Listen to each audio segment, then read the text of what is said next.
What's up, everybody? Welcome to the Whitehead Podcast. Your host, Jason Hatcher.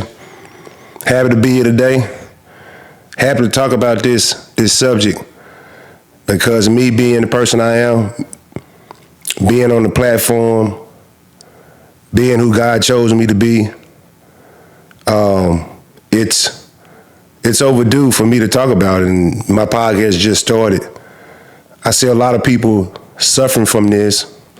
A lot of people confused, a lot of people in denial, a lot of people just kind of accepted this is the way life's supposed to be. And today's topic is depression and anxiety. I want to share my experience with it. I still go through it. I got out of it. I just got out of it, losing my son a year or so ago. I've been battling with it. So it's a common illness. Mine, when I first started learning about depression, it was in 2016 when I retired from the Redskins, Washington Redskins, now the Commanders. Horrible name, by the way. But I like the Redskins better.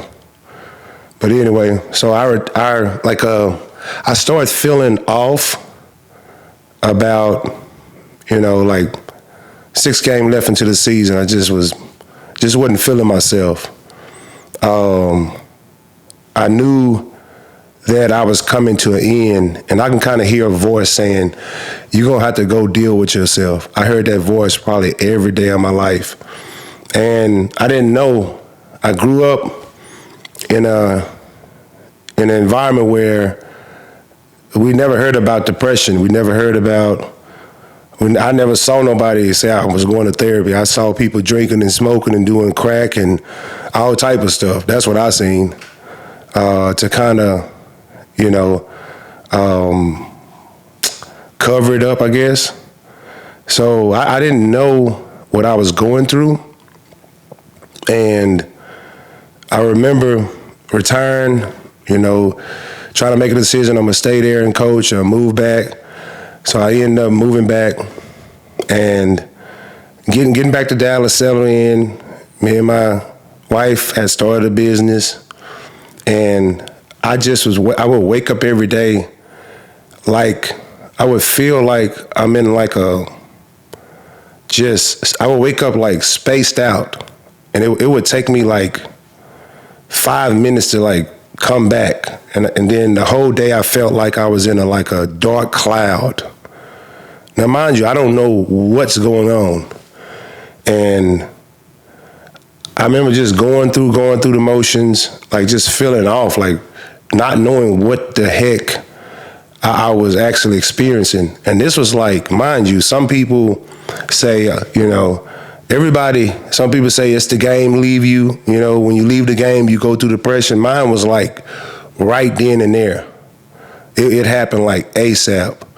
So I remember just going through the motion, like getting up every day. Like I remember my family started wanting to go out. We go to the neighborhood pool. I wouldn't want to do nothing. I would just want to stay in the house.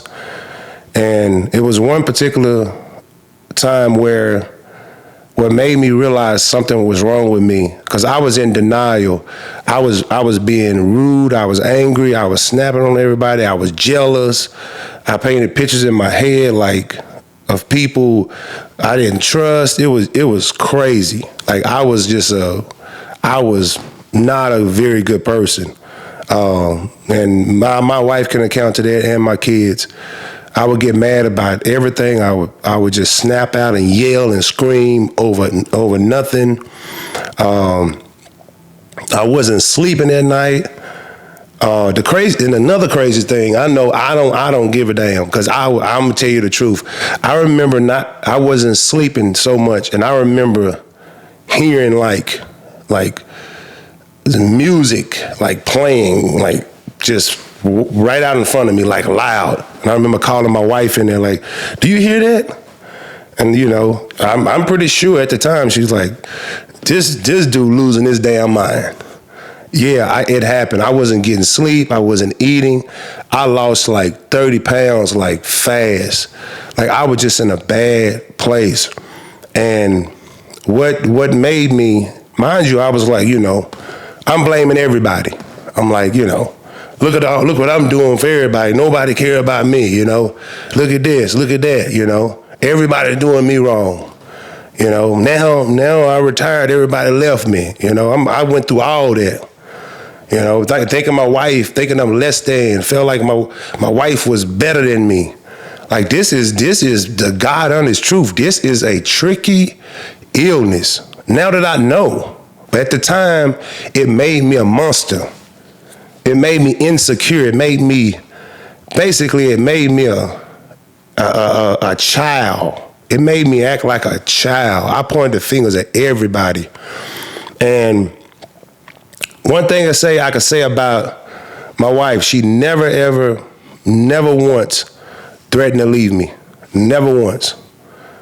But what made me realize something was wrong with me is the separation of my daughter, how she got distant from me, how me and her relationship had changed.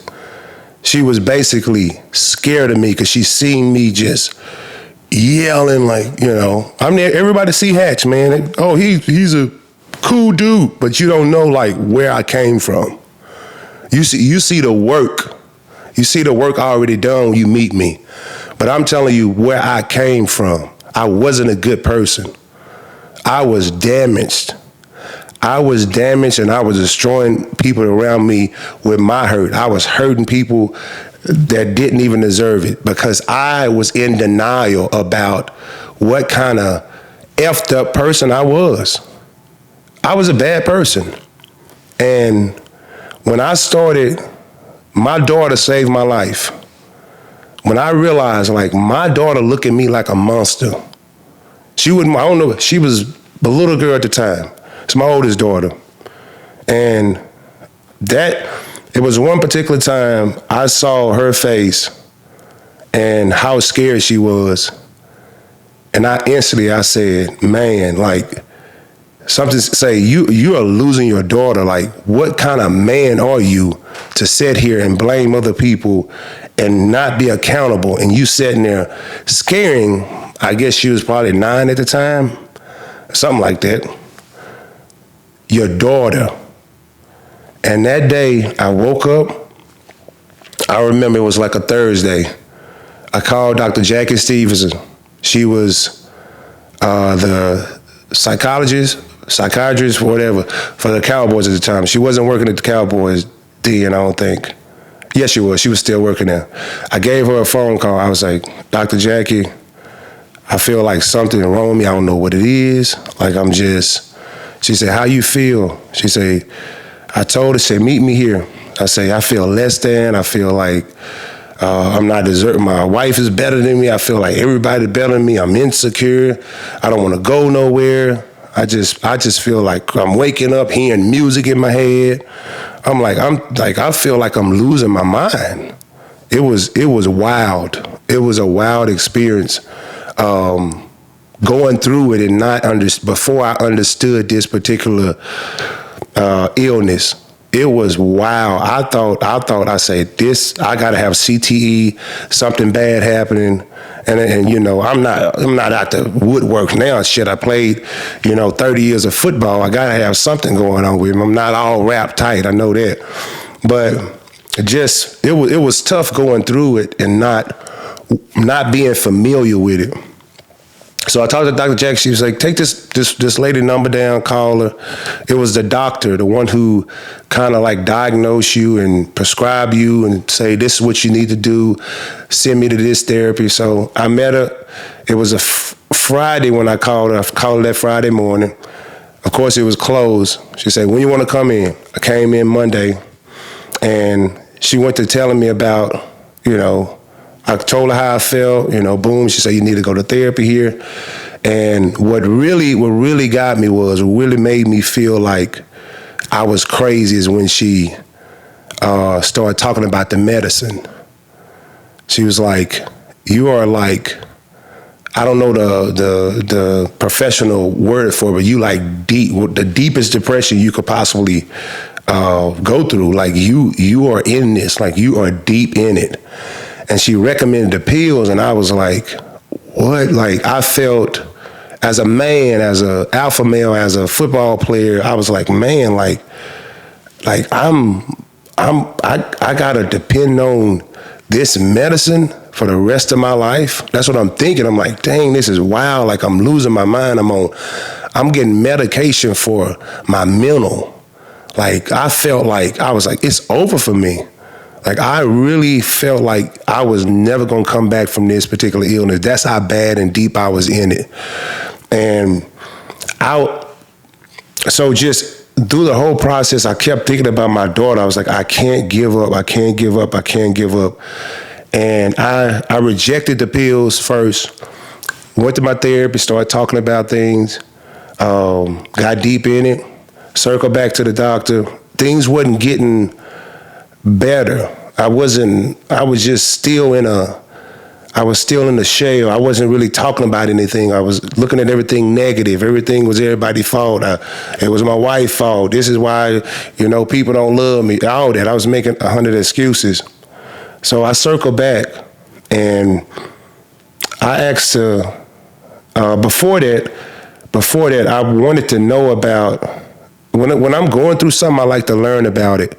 So I went to the library, I ordered books off Amazon about depression. So I started learning about depression, how it come about. Of course, mine was childhood trauma, just being around the environment that I grew up in, going through certain experiences in life, and just overall just not being able to understand how to deal with life. And so I just started really, really like reading books. Man, I read so many books. I researched it every day. If you go in my history on my Google, it was depression, anxiety, all the way. I wanted to learn about it. So I went to her and I said, man, I was like, I'm really not feeling no better. Like I feel just the therapy, like I'm not open up to the therapy. Like I thought just talking to somebody, it would make me feel better.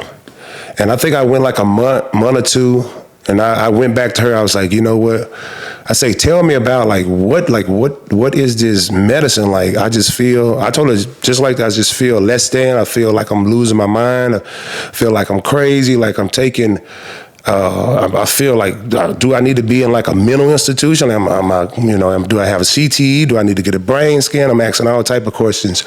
And she broke it down to me. She was like, taking the medicine is kind of like, and depression is kind of like having an infection. She said, how the doctor prescribes you 10 days of pills for the infection, and they tell you not to stop taking the pill even though the infection's gone.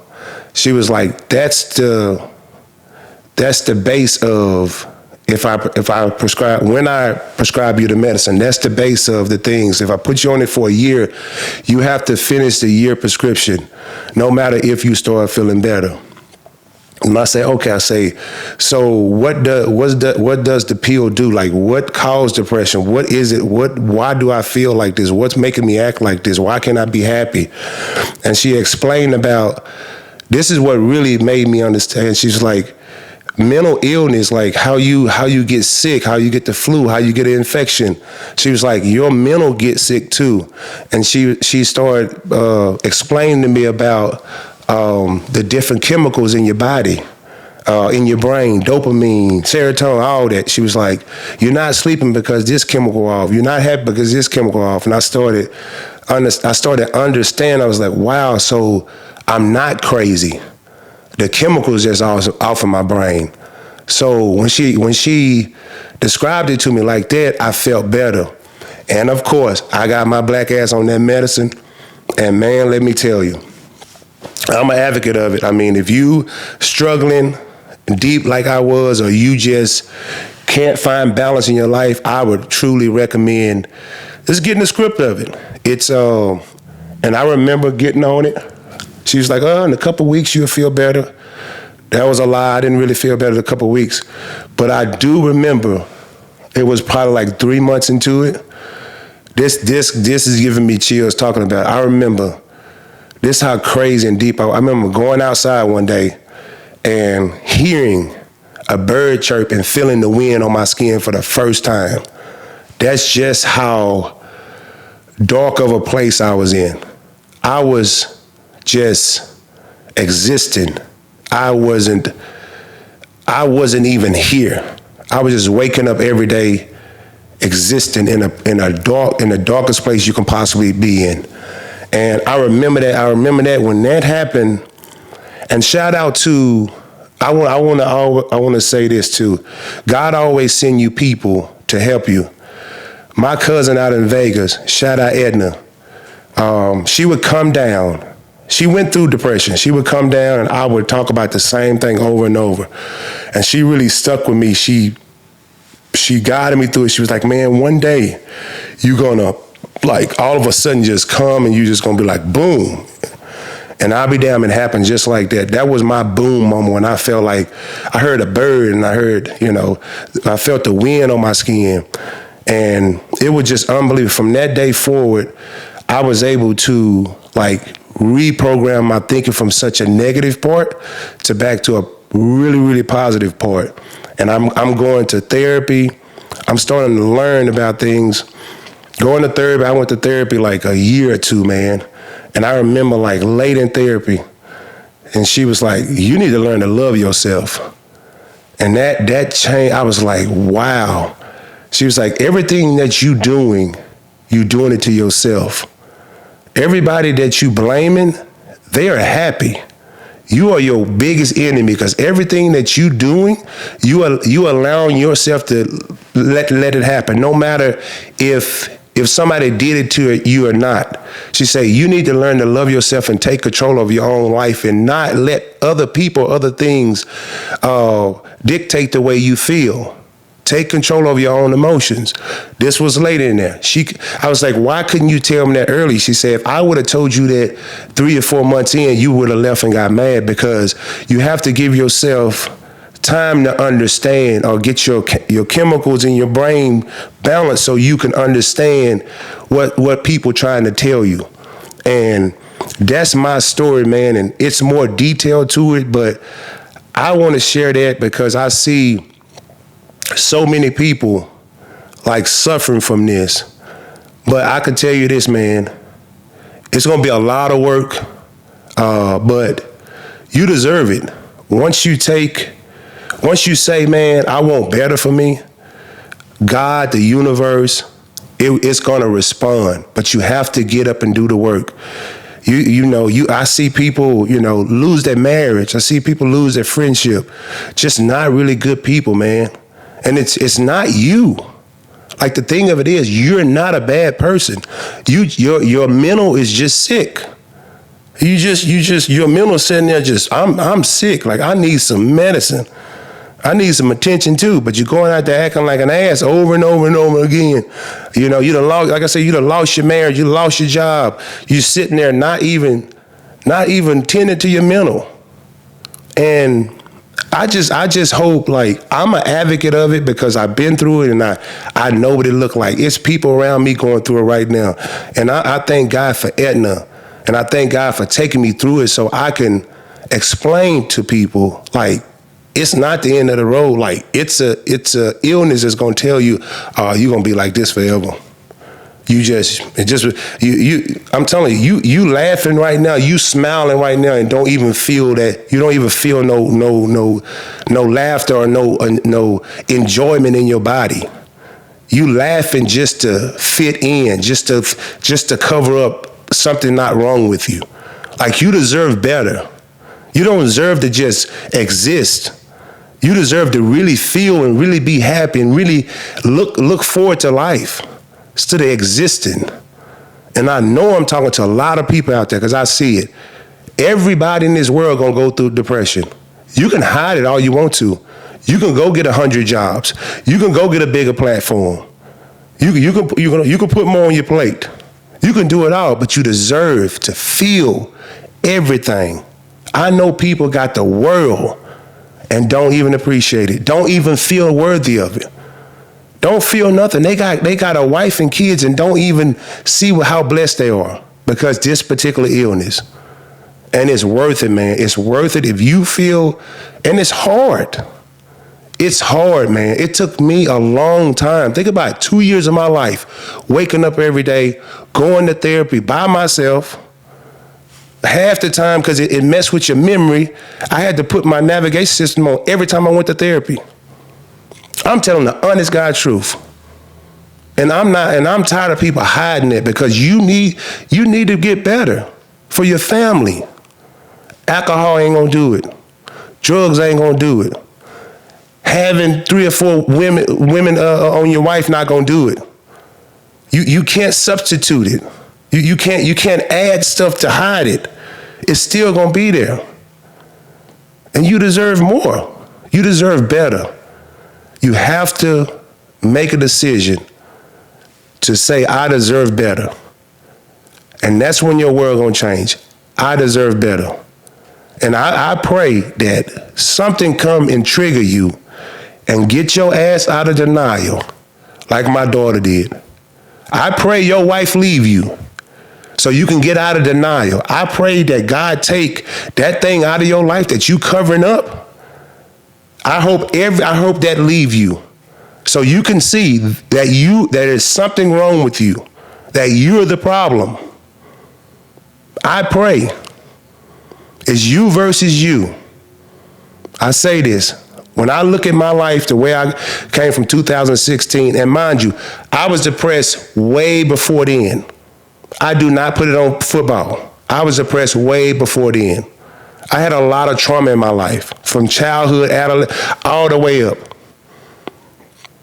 I didn't live well at all. So, if you under the sound of my voice and you hear that, and you hear what I'm saying, go get help. Go help yourself. And I'm going to start challenging people around me that I see. I'm no longer holding my tongue. If I see my friends going through the motion, or I see my friends just saying, just in denial, I'm saying something. I'm saying something. The truth is the light. If you want to get to the light, you always got to accept the truth.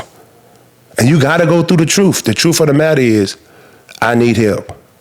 The traumas in my life that I had nothing to do with, I had it's just something in my life that happened that I didn't even know how to deal with. Give yourself grace, forgive yourself, but also hold yourself accountable and say, okay, I understand all that, but you still a bad person. You're not a good wife. You're not a good husband. You're not a good sister. You're not a good friend. You're just not a good person.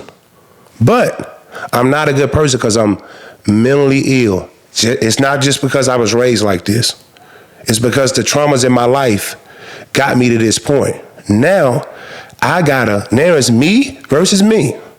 Do I want to stay with this person, or do I want to divorce me and become a better person to make everybody around you better? And once you go through it, God gonna send you people to help as well. This is my platform. Welcome. Thank y'all for tuning in to the White Hat Podcast, man. This is my story about depression. I'm looking forward to more and more episodes, bringing different people on, and just how I want to hear different people experience it on depression, because I know it's a broad illness, and it affects people in a lot of different ways. But if you smile and you don't feel nothing on the inside, if you just wake up every day and you in the fog, just start paying attention to your body. Self-assess every day you wake up. How do I feel? How have I felt over the last month? Don't let it trick you. Don't let it trick you. Don't let it make you point the finger at other people. Point your finger at yourself. You always become better. I appreciate y'all for watching, man, this episode. I pray God touch the people that's under the sound of my voice. Like I said, thank y'all for tuning in to the White Hat Podcast, where we lead with love and integrity. Be the light. Peace.